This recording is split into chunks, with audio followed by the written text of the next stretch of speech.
They don't put in extra work. They don't go above and beyond to hone their skills, improve their game. This is a club. This is a get-together. This is a player meet and greet.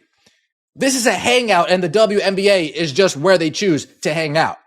And the NBA and the owners within the league, they're funding this hangout. The WNBA is in complete crisis mode right now, but it's not due to poor ratings or a drop in attendance, though those are definitely issues. No, this time, the league is panicking over something far worse, something far more threatening to its dominance. Their golden goose, Caitlin Clark, the most electrifying player in women's basketball, is being targeted by a rival league offering her a massive payday that the WNBA can't even come close to matching. This is no longer just a matter of competing leagues. It's a battle for the future of women's basketball itself. And the WNBA is watching from the sidelines as a new contender rises. Feel it? Can you feel the panic reverberating throughout the WNBA dump? WNBA players think they have leverage. Key word, think. Now, in their defense, they do have leverage in the short term. For years, the WNBA's players have been vocal about their dissatisfaction with the league's low salaries despite the overwhelming success of the sport. They've been producing record-breaking revenue. But what do they get in return? Scraps. Complaints about poverty wages have become a constant background noise. Yet the WNBA has done little to address it, until now, when the league's very existence is under threat. A competitor, Unrivaled, is offering something completely different. A league that actually compensates players for the immense value they bring to the game. This isn't just about numbers on a paycheck. It's about the WNBA being forced to confront a very real competitor that's showing what is possible for women's sports. Now, I don't know what to believe from financials, but they got a lot of money backing them from TNT Sports and a lot of investors. And word has it that they came within $10 million of breaking even their first season. That's damn sight a lot. That's damn sight a lot better than the WNBA's done ever. Let's break this down. Unrivaled, the 3-on-3 basketball league that has been steadily building a reputation since January, just completed its inaugural season. And the numbers they've put up are nothing short of astounding. They're not only surviving, but thriving in a way that no one expected from a new league. Unrivaled's revenue figures have been a game changer, and they're looking to continue that momentum. But what's truly shocking isn't just the fact that they made a successful start. It's the way they've structured their player compensation, which stands in stark contrast to the outdated practices of the WNBA. Unrivaled will forever change the WNBA. For sure. And the way that they do business, the way that they treat their players, any agreement going forward. Unrivaled did things that were unprecedented. And I think it showed players their value, and players in that upcoming CBA are going to ask for everything. And I think that they're going to have to make something work if they want to see the product on TV, right? In Unrivaled, players are earning an average of $220,000 for just 8 weeks of basketball. That's nearly 3 times what the average WNBA player takes home in an entire season. Let that sink in. And here's the kicker. Caitlin Clark, the face of women's basketball who literally revived interest in the sport, is being paid just $78,666 in her second season with the Indiana Fever. The math is jaw-dropping. It's almost offensive when you think about the star power Clark brings to the table. It's a clear sign that the WNBA is out of touch with the reality of what these athletes bring to the sport. And it's an insult to the players who've worked so hard to elevate the league. The WNBA, which should be investing in and valuing its stars, is instead relying on outdated pay structures that no longer reflect the growing value of the women's game. Essentially stalled for a new collective bargaining agreement in the WNBA. For the first time ever, WNBA players think they have leverage. Key word, think. Now, in their defense, they do have leverage in the short term. The problem is, if this short-term leverage is used and the 2026 WNBA season is canceled, it could have devastating long-term impacts on pretend basketball. And this is where Unrivaled starts to look not only competitive, but downright dangerous for the WNBA. They aren't just throwing money around for fun of it. They're doing so with a clear and strategic vision. Unrivaled's president, Alex Bazel, confirmed that salaries are set to rise even higher in 2026, building on the overwhelming success of their debut season. Unrivaled has already exceeded their financial projections, generating over $27 million in revenue during their first year, something few startup leagues can boast. And now they're gunning for Caitlin Clark. This is where the WNBA should be feeling the heat. They've spent decades underappreciating their players, and now a competitor is emerging that sees the value in giving players the compensation and respect they deserve. Unrivaled isn't just a flash in the pan. They're proving that women's basketball can be not only successful, but also sustainable without relying on financial handouts from larger leagues. I'm wondering, will the WNBA get within $10 million this season? I kind of doubt it, considering Caitlin Clark's missed, 13, 14 games or something like that? We saw ticket prices plummeted. We know the ratings have gone down in games that she's not involved with, which has drove the ratings down across the league. So I don't know. If you're enjoying this, make sure to subscribe for more. The desperation from WNBA players has never been clearer. During the 2025 All-Star Game in Indianapolis, players took a united stand, all donning black T-shirts with a bold message, "Pay us what you owe us." The collective action was massive, with over 40 players attending a heated meeting with league officials, the highest participation in league history. These players aren't asking for moon. They're demanding fairness and compensation that reflects their worth. They've opted out of their current collective bargaining agreement and are now pushing for salary caps of $45 million per team, with individual salaries reaching as high as $1 million. But the WNBA is in no position to meet those demands. The league is still reeling from a $40 million loss in its most financially successful year ever.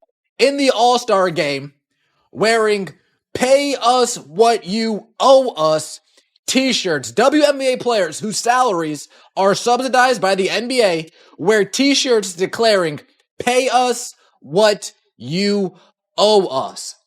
They must have thought this was a great idea. Oh, folks, we're really going to stick it to the owners. We are really going to stick it to the league. We're going to walk out in solidarity with a T-shirt that says "Pay us what you owe us," and then they'll have no choice but to pay us what they owe us. Now, my question is, what exactly?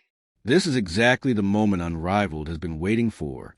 While WNBA players are fighting for a more equitable share of the league's revenue, Unrivaled is proving that women's basketball can be a profitable venture while also paying players what they truly deserve. It's a stark contrast that paints the WNBA in a very poor light.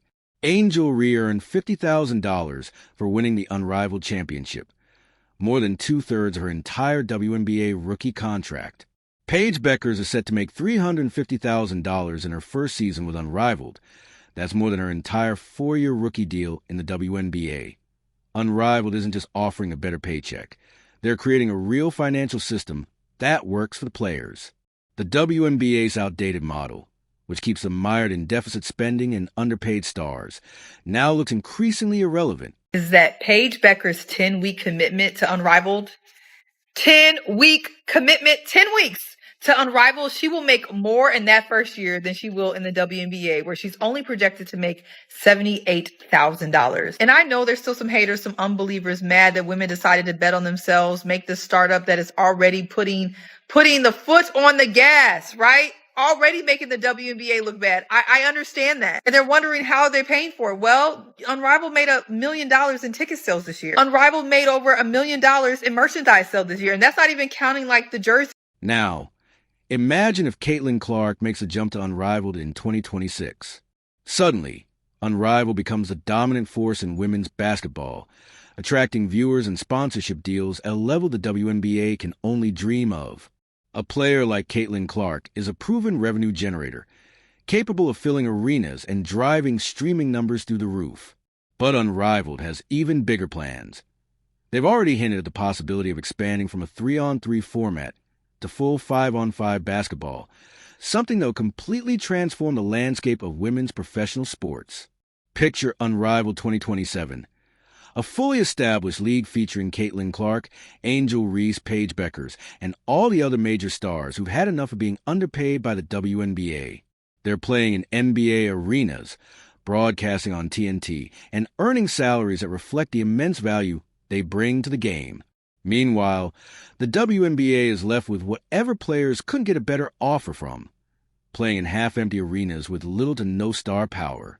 Alex Brazell, the co-founder of the 3-on-3 Women's Basketball League, composed of exclusively WNBA players, told Front Office Sports that the league has signed nearly 90% of its player pool for the 2026 season. Quote, "We have a few spots left open to fill, and then we're pretty much ready to go." And how does the WNBA respond to all this?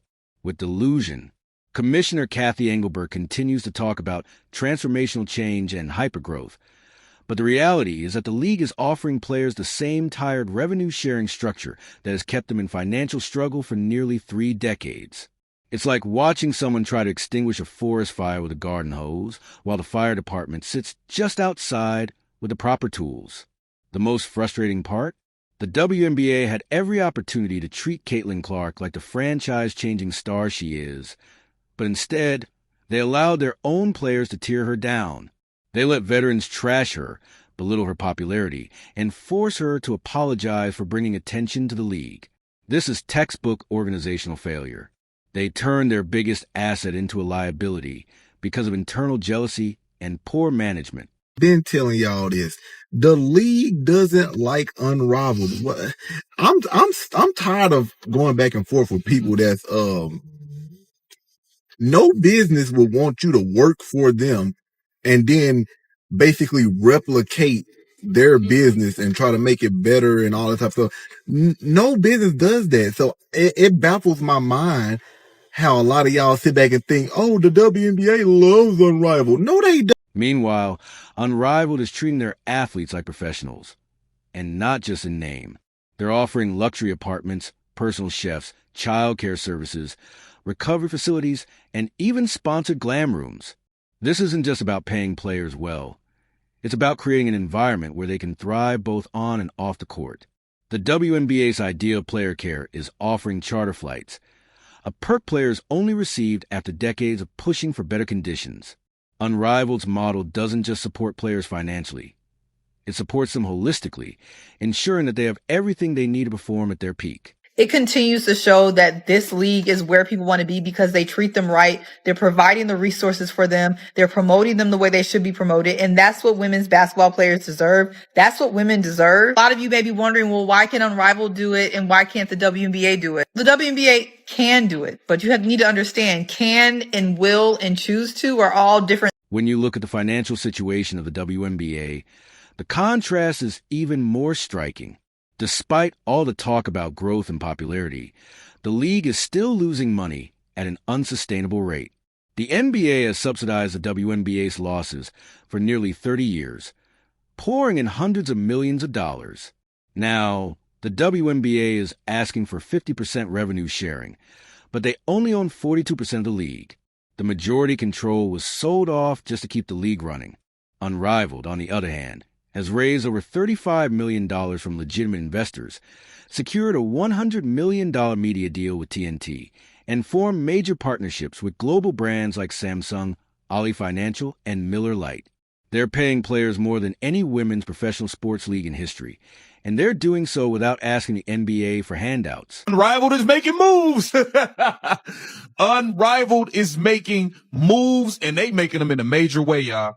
They are making moves in a major way. Unrivaled announced the signings of look, they're going and getting the young, popping, upcoming talent. WNBA, y'all better figure something out. Y'all better figure something out. Unrivaled is making moves. We already see the players talking about they are willing to strike. They want what they want. Pay a switch. Oh, pay a switch. Oh. The desperation in the WNBA offices is palpable right now.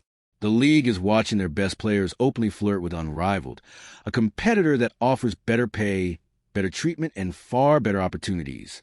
Sutta Sabali just announced she's leaving Dallas and is looking for a new team. Coincidentally right after spending time with former teammate Sabrina in Unrivaled. The dots are connecting, and the WNBA should be terrified of what's coming next. Unrivaled isn't even close to reaching its full potential. They still don't have Caitlin Clark, Aya Wilson, or a slew of other major stars. But when they do, that's when the WNBA should start worrying. The WNBA has until October to strike a deal with players or risk a work stoppage, the first in the league's history. And now they're not just competing against their own players.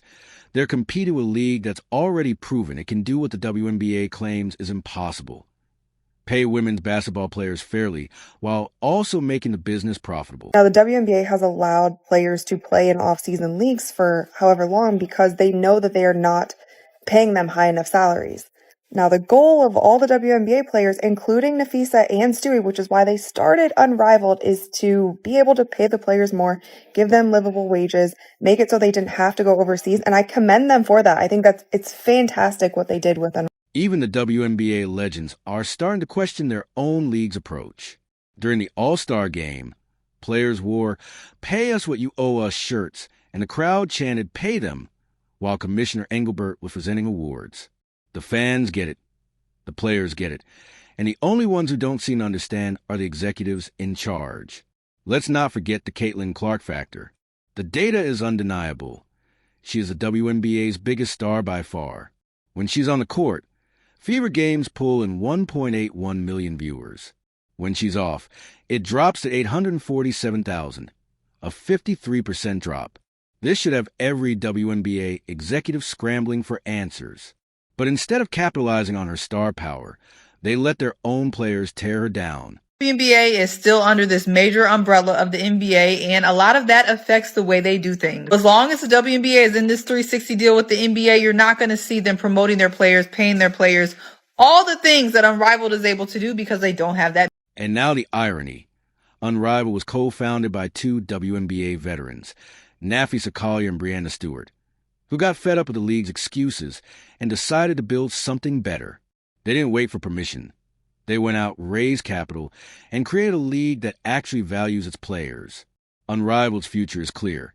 Expand to full 5-on-5 basketball, fill NBA arenas, and pay players what they're worth. And when that happens, the WNBA will be left behind, fighting for scraps. Unrivaled isn't just offering more money. They're offering respect. They're showing that women's basketball can thrive on its own without having to beg for handouts.